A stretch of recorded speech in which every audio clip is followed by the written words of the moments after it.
Warning labels on clothes, electronics, even furniture. Reporter Alex Whitler showing us the reason why many products are getting slapped with disclaimers about how they could potentially affect your health. Just about all of us shop online, but when you're not in store, touching the item, examining it for yourself, you can miss important messages. They say the devil's in the details, and in this case, that's true. On this fast fashion website, you'd never know about the potential danger lurking in the threads unless you click around.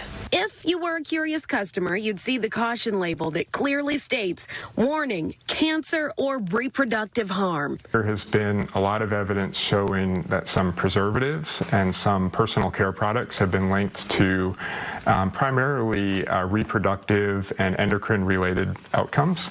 And so things like parabens, phthalates, some of their surfactants. Common sense might tell you to buy something else, but look, this warning appears on countless items, and not just from this popular brand retail giant Fashion Nova. It's on belts, electronics, purses, furniture, even paints. When you click around on this home improvement website for a popular stain, everything looks fine, but it's not until you start looking at the use and care manual that you see that potential cancer or reproductive harm label. Warning fatigue is definitely a real thing. Warnings you're seeing are because of Proposition 65, which is a California policy that was put in place in 1986.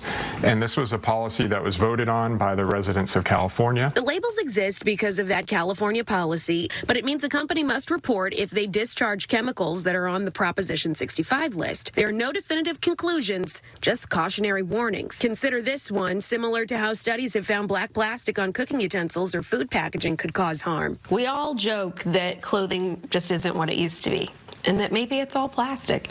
Could any of the plastic that's in those containers be what we're putting on our bodies? Yes, and a lot of manufacturers are actually using recycled plastics and polyesters to make clothing. One of the primary sources that of plastic fibers that we're exposed to are actually from our clothes. They can be shed as we're wearing them. They can be shed as we're putting them in our dryer or as we're kind of ironing them. Let's take another look at that warning label from the fast fashion brand and home renovation products. They provide a link to the Proposition 65 website. There's no indication of the specific potentially cancerous substance or material, but it does instruct shoppers to contact the manufacturer. So I did for 2 products. Manna Kadar makes this face wash that has a P65 warning label on it. The brand responded at length to our questions about which chemical is used and poses a risk. The company said in part, quote, Manna Kadar's face cleanser does not contain the Proposition 65 chemical in its formulation. The warning relates to the exterior packaging materials, not the formula itself. But that fast fashion website, Fashion Nova, never responded to multiple emails. Regulation-wise, what is the logic behind not telling us exactly what it is we're exposing our bodies to? In 2016, California actually tried to help with some of this confusion and make a requirement that if something is being listed as, through Prop 65 or a product is being listed through it, they have to provide some details on what are the specific chemicals that are causing that warning. Unfortunately, the use of the requirement or the implementation of that requirement hasn't been very thorough and complete, and so in many cases you still see that warning without the specific chemical being named.